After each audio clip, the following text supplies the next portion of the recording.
Vous allez vous marrer. D'habitude, vous voyez la miniature que je fais en général, elle impacte toujours. Je vous dis voilà, c'est pour vous montrer les événements qui m'ont suscité un certain intérêt et qui m'ont dit ah ouais là, par contre, ça il faut que j'en parle. Et je vais pas vous mentir que, alors oui, Roman Reigns, forcément, on va en parler. Forcément, c'était l'attraction de WWE SmackDown. Mais ça fait quand même pas mal de shows que je vous débriefe. Je crois que c'est la première fois que je galère à faire une miniature. Alors pas galérer dans le sens c'est beau, c'est machin, mais dans ce que je vais vous proposer. Là, les mecs, ils ont fait un truc. J'étais là, j'ai fait, qu'est-ce que je vous montre? Et je vais vous expliquer pourquoi. Parce que oui, vous allez me dire, oui, il y a eu des choses, il y a eu des avancées, il y a eu des choses par rapport à, notamment à Kevin Owens. On va en parler, bien évidemment. On va parler aussi, voilà, j'ai mis LA Knight et Santos Escobar. On va parler bien sûr du match entre Santos Escobar et Andrade Alidolo. On va parler des deux matchs qui notamment sont pour les ceintures par équipe de SmackDown. On va parler aussi, voilà, d'un match avec, on pourrait m'appeler le devin parce que finalement ce que j'ai dit ça s'est passé. Il y a des choses dont on va parler. Mais il y a aussi des choses, je suis désolé, ce que je vais vous raconter, bah, dans un show d'une heure et demie, où tu dois notamment avoir du rythme, où tu dois apprendre des choses, où tu littéralement, on enlève des choses, parce que finalement on se dit, on n'aura pas assez de contenu pour les prochaines semaines. Mais justement, on va en parler. Salut à tous, c'est Sunejin, j'espère que vous allez bien. C'est l'heure du débriefing de WWE SmackDown. Et un WWE SmackDown qui, donc, on va tout de suite commencer avec l'événement de la soirée, forcément. C'était bien évidemment le retour à SmackDown, après son retour au SummerSlam de Roman Reigns. Et oui, The OTC, The Original Tribal Chief, était donc ici à WWE SmackDown pour essayer finalement. Il n'a pas parlé, mais il a frappé. Voilà, on va dire des choses comme ça. On va l'expliquer clairement. C'est ce qui s'est passé à la fin. Alors, il y a eu deux moments où la Bloodline est venue. Il est venu, Solo Sikoa, donc demander d'abord de le reconnaître, à tout cela, à Tunsa, de le reconnaître. Par la suite, eh bien, il le dit, c'est lui, le Tribal Chief. Et il dit que s'il veut le redevenir, en faisant référence bien sûr au collier qu'il porte autour du cou, eh bien, il a qu'à venir. La musique de Roman Reigns alors retentit. Et là, pas de blabla. Tamatonga est venu, il a tout simplement mis à terre, il l'a mis à terre, Roman Reigns. Ensuite, Tangaloa est venu, idem. Et puis par la suite, il s'est retrouvé face à Solo Sikoa, la bagarre a éclaté. Et puis il a pris un spear sur Solo Sikoa. Roman Reigns a récupéré le collier, mais Tamatonga et Tangaloa l'ont attaqué dans le dos. Roman Reigns est venu, a mis des Superman Punch. Par la suite, il y a Tangaloa qui a pris un spear. Ensuite, il y a Tamatonga qui a pris un autre spear. Là, Solo Sikoa a mis le collier autour de son cou et a dit « I'm the chief ». Voilà. Je vais vous remettre les choses dans le contexte pour que vous compreniez ce que je viens de vous expliquer. Roman Reigns. Déjà, première chose, la prochaine fois, faites pas genre, est-ce qu'il sera là? Bien évidemment qu'il sera là, il a été teasé. Vous avez déjà vu un lutteur pas être là alors qu'on l'a teasé? Même en stéréo, on le voit. Donc déjà, première chose, ça va pas. La deuxième chose que je voudrais dire, c'est l'arrivée de Roman Reigns. Déjà, première chose à dire, il parle pas, mais en 2 minutes chrono, il vient littéralement de claquer la Bloodline à lui tout seul. Ça veut dire que Roman Reigns, alors vous allez me dire, oui, mais il manquait Jacob Fatu. C'est vrai, vous avez raison. Il manquait Jacob. Avec Jacob, forcément, Roman Reigns aura beaucoup plus de difficultés. Sauf que le gars, à un moment donné, qu'est-ce qu'il a fait? Il a juste eu besoin. Parce qu'encore, il y avait la chaise. Ça pouvait peut-être se justifier. Et le fait que Randy Orton et Kevin Owens viennent avait aussi une justification. Parce que finalement, Randy Orton et Kevin Owens avaient mis dehors.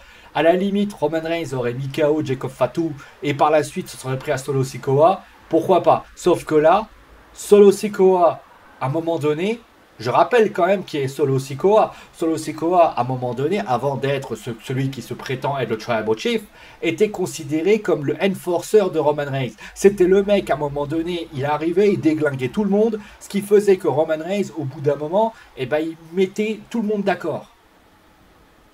Et du jour au lendemain, maintenant, le mec, il prend ses affaires et il se casse. pouvez pas changer les choses comme ça, les amis. Vous pouvez pas changer. Vous pouvez pas passer de Solo Sikoa, la montagne de guerre, celui qui littéralement déglinguait tout le monde et qui mettait KO tous ceux qui osaient s'en prendre à Roman Reigns, à celui qui prend ses affaires et qui se casse. Parce que quand Roman Reigns le faisait, ça c'était justifié puisqu'il le faisait déjà de base quand il était heel. Sauf que là, Solo Sikoa, il n'a pas fait un face turn entre temps. Il a toujours été heel, sauf qu'il est passé d'un statut de enforcer à un statut de leader. Sauf que le problème, c'est comme si vous mettiez Braun Strowman et que du jour au lendemain, Braun Strowman, il était passé de mec qui avait tout simplement soulevé un camion à lui tout seul et qui était devenu, à ce moment-là, le mec qui partait en courant quand il voyait Rey Mysterio. Oh, faut arrêter les conneries. À un moment donné, je veux bien que Solo Sikoa, c'est telle chose. Surtout que Solo Sikoa, il y a 2 autres personnes avec lui et les mecs se font rétamer en moins de 2 secondes par Roman Reigns. Moi, je veux bien que Roman, c'est l'Empire, c'est le Superman, c'est tout ce que vous voulez. Parce que je prends ces trucs, la Roman Empire, Superman Punch, tout ce que vous voulez. Sauf que quand le mec, il arrive, Tangaloa et Tamatonga, ils doivent quand même un petit peu le mettre KO. Ou à la limite, Roman Reigns, il vient avec une arme, il vient avec une chaise, il vient avec quelque chose. Mais pas se débouler, mettre un Superman Punch à Tamatonga, mettre un petit, prendre un escalier à un moment donné, parce qu'à un moment donné, le mec se fait fracasser dans le dos, il se fait déglinguer, pam pam, et c'est fini. Oh, on parle de 3 contre 1. Je veux bien que Roman Reigns, c'est le même Triple H à l'époque, quand il avait 3 contre 1, quand il y a eu la Legacy, il galérait quand même un petit peu. Là, il a même pas galéré, il est arrivé, on avait l'impression que le mec, il a mis tout le monde d'accord. Alors qu'il y avait des millions de solutions à faire, il y avait des possibilités. Parce que là, comment vous justifiez le fait que Jimmy Uso revient? Comment vous justifiez que Jey Uso va venir aider Roman Reigns? Le mec, à lui tout seul, il met tout le monde d'accord. Alors l'excuse de la WWE, ça va être de dire, ouais mais attends, il y aura Jacob Fatu, ça va être plus compliqué. D'accord, donc ça veut dire que si demain tu ramènes Jimmy Uso, Roman Reigns qui est capable d'éclater les 3, plus Jimmy Uso, ça suffirait? Bah t'en fais un Wargame ça 2 contre 5 alors. Et en plus, qu'est-ce qu'ils vont faire? Ils vont dire, on va ramener Ikuleo, comme ça ils vont être 5 contre, ils vont être à 5, comme ça Roman Reigns ne pourra pas gérer tout seul. Et en plus de ça, parce que je vais terminer avec ça, à la limite, vous aviez une autoroute par rapport à ça. Vous savez ce que vous auriez pu faire? Au lieu d'aller envoyer Cody Rhodes faire discuter pour un match contre Kevin Owens, vous savez ce que vous auriez pu faire? Vous savez ce que vous auriez pu faire? Vous auriez pu tout simplement faire intervenir Cody Rhodes. Ça aurait été largement suffisant. Roman Reigns arrive, il essaie d'y arriver, il n'y parvient pas parce qu'à un moment donné, à 3 contre 1, toute personne qu'il est, c'est quand même compliqué. Et au bout d'un moment, Solo Sikoa veut le déglinguer, il y a la musique de Cody Rhodes qui apparaît, il vient donner un coup de main, il le regarde, il lui dit voilà, tu m'as aidé au SummerSlam, je te rends l'appareil, maintenant on est quitte. Et voilà, réglé problème. Putain! C'est un débile comme moi, y est pensé, comment vous avez pu dire, oh bah tiens, il a besoin d'être puissant, Roman Reigns. Le mec a été champion pendant 4 ans, vous croyez réellement que le mec, il n'était pas puissant?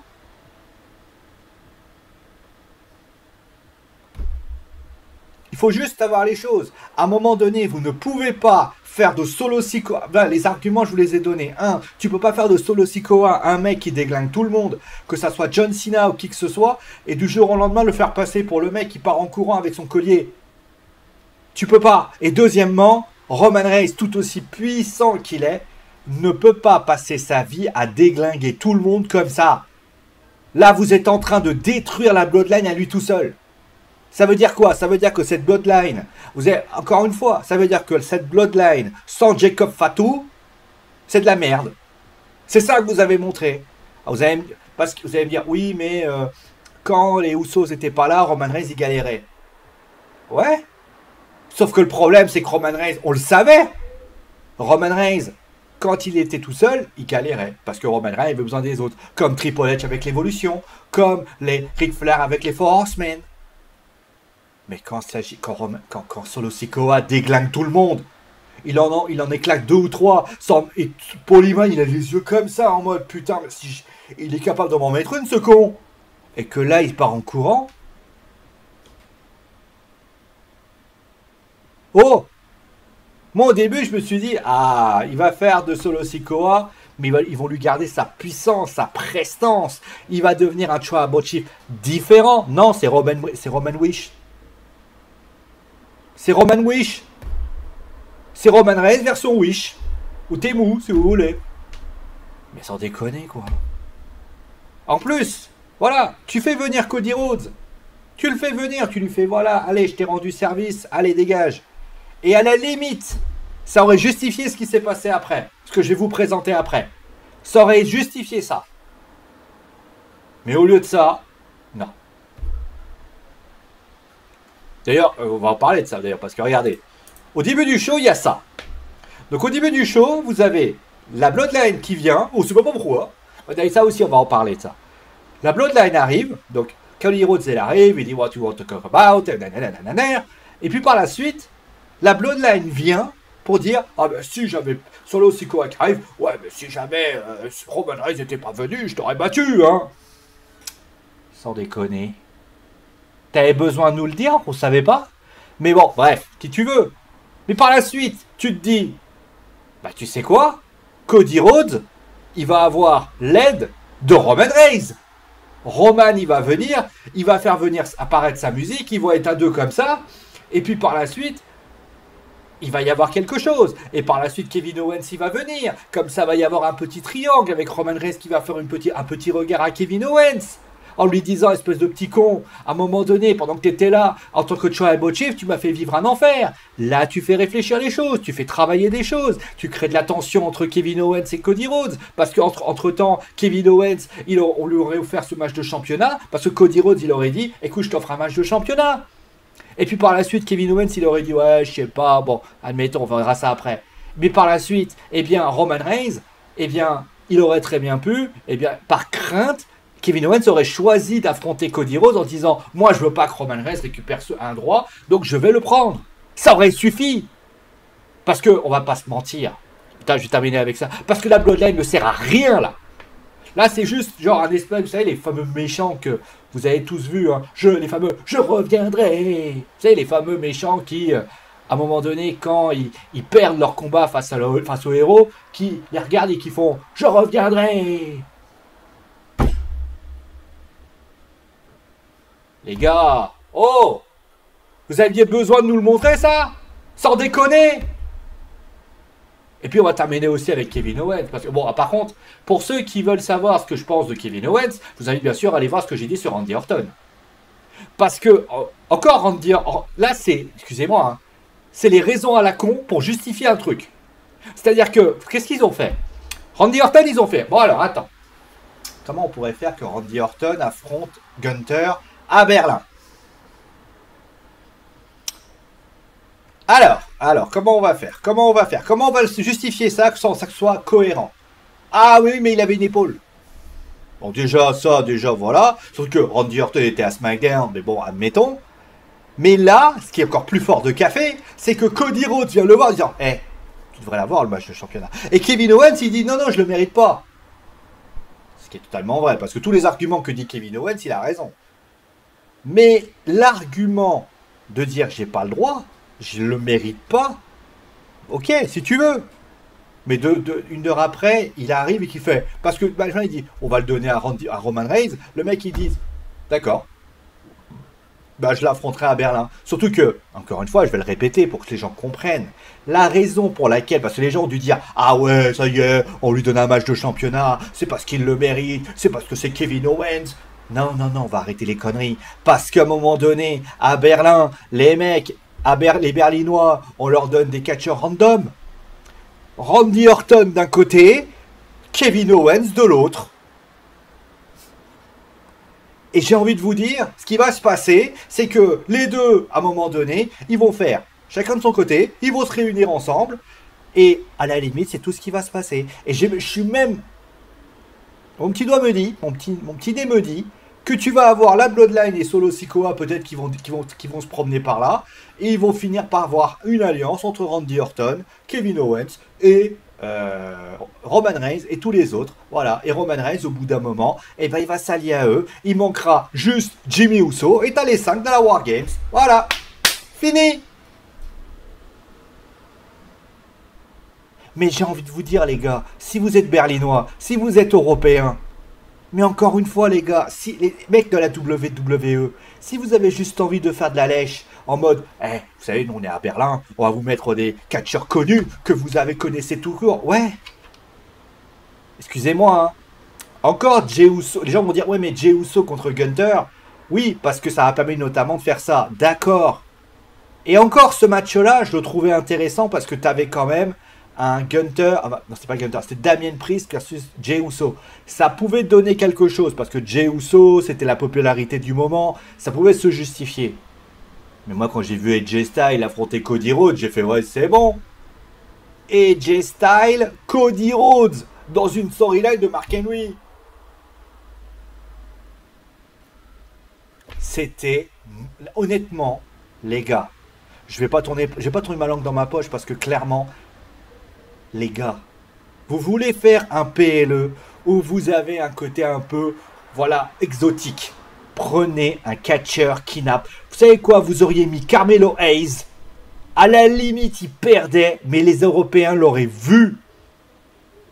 Vous auriez mis Santos Escobar. Vous auriez mis qui vous voulez. Vous n'êtes pas obligé de mettre Kevin Owens. Là, c'est la solution de facilité, les gars.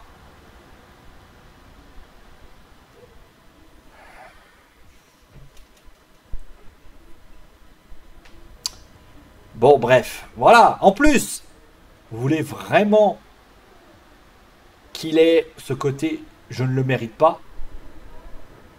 C'est ce que tu fais. Bah, tu le fais durer un peu plus. 1, 2, 3 semaines. Pas 1 heure.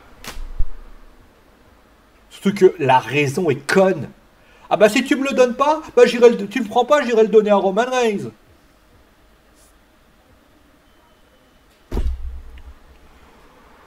Bref. Voilà. Bon, maintenant à la suite. Bon, on a eu donc ça, donc Elena qui a d'ailleurs changé un peu de musique d'entrée. Je sais pas pourquoi elle a remixé sa musique. Faut pas trop l'intérêt, mais pourquoi pas. Et puis par la suite, donc on a Elena qui discutait donc avec Monsieur Escobar. Donc il y a eu cette discussion, voilà, il le mérite, voilà, le public dit qu'il le mérite, que Logan Paul méritait de se faire défoncer, il s'est fait défoncer, et que désormais c'est l'homme à abattre. Ah oui, les segments de ce show, j'ai même pas compris à quoi ils servaient. Le segment de Cody Rhodes, t'aurais pu faire un segment backstage, ça aurait été pareil. Le segment de Solo Sikoa, à la limite, pourquoi pas. Le segment de LA Knight, c'est de dire bon, alors, j'ai gagné. Et Logan Paul, c'est bon, il est plus champion. Bon, maintenant, tu sais ce qu'on va faire? Bah, je vais demander à quelqu'un de venir pour l'affronter. Voilà. Et là, par la suite, Santos Escobar arrive, Andrade arrive aussi. Voilà, il va. Et puis par la suite, on découvre qu'il y a un match pour désigner le challenger de LA Knight. Et c'est Andrade. Alors, le match est bon, hein, clairement. Alors, par contre, là, on va le dire clairement, le match est bon. Tu as ce match de championnat qui va pouvoir être désigné. Alors, je ne sais pas s'il aura à Bash of Berlin. Mais si ça, tu as un LA Knight versus Santos Escobar à Bash of Berlin, c'est une bonne chose.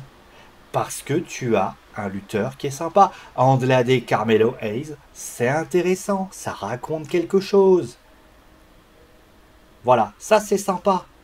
Là, par contre, on va dire les choses clairement. Pour ce qui s'agit de LA Knight, ben, il va avoir son match. Mais pour son retour en tant que champion, moi, je vais être honnête avec vous, il faudra quand même qu'il fasse autre chose. Parce que là, ça reste quand même un petit peu léger. Voilà.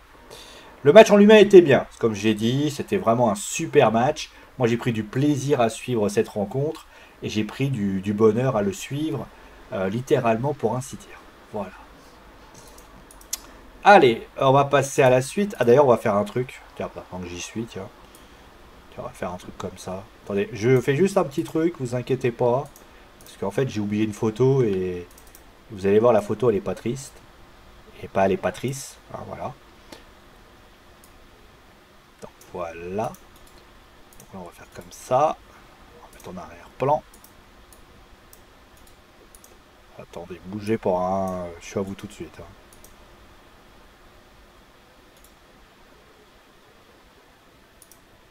Voilà. Donc, donc par la suite, il y a eu les matchs. Alors, donc les DIY et les Street Profits qui donc, se sont donc qualifiés, donc ils ont gagné. Alors je sais plus s'il y a une qualification. Donc les DIY ont un match et donc il y a les Street Profits qui ont remporté. Là par contre c'était deux excellents matchs. Franchement, alors les gens n'aiment pas les Pretty Deadly. Je sais que c'est une histoire aussi de gimmick. La gimmick des Pretty Deadly, bah, ça fait gimmick un petit peu... pardon, un côté un peu Philippe Catherine, on va dire ça comme ça. Donc ça plaît pas énormément, un petit peu voilà, mais franchement c'est sympa, c'est rigolo. Et puis par la suite voilà. Après pour ce qui s'agit des Street Profits, bon c'est une valeur sûre. C'est vrai que j'aurais voulu peut-être les Head Down. Faudra voir ce qu'ils vont pouvoir en faire. Mais en tout cas, on avait deux excellents matchs. Pour ce qui s'agit de Alba Fire qui est face à Jade Cargill, victoire de Jade. Voilà. Comme je l'avais dit, il y a Naomi qui est venue et donc on va faire un duel à 3. Alors ça peut être très intéressant. C'est si la WWE a comme idée de créer des factions à 3, qui est une idée, mais créer le titre par équipe féminin qui a un délire à 3. Ça pourrait être différent par rapport aux garçons. On sait qu'il y a le Trios qui existe à la AEW, c'est du côté des garçons.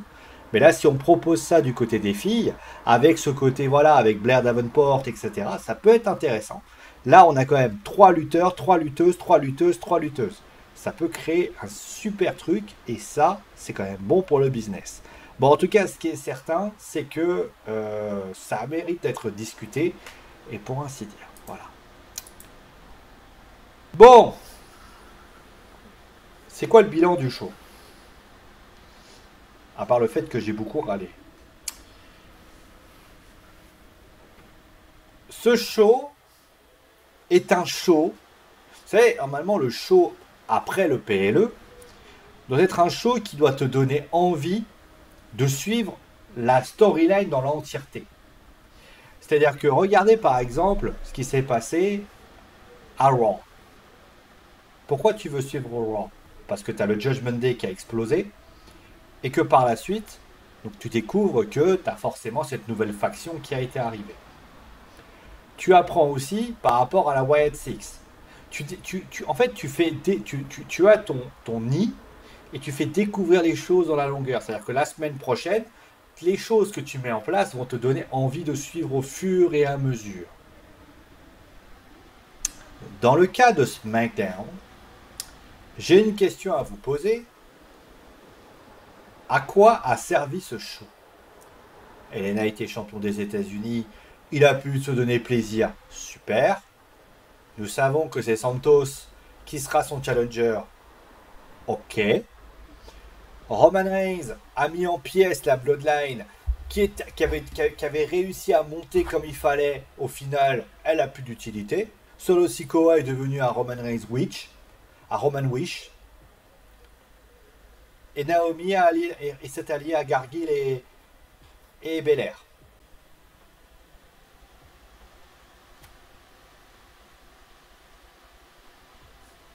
Donc ça donne un show qui n'a servi absolument à rien.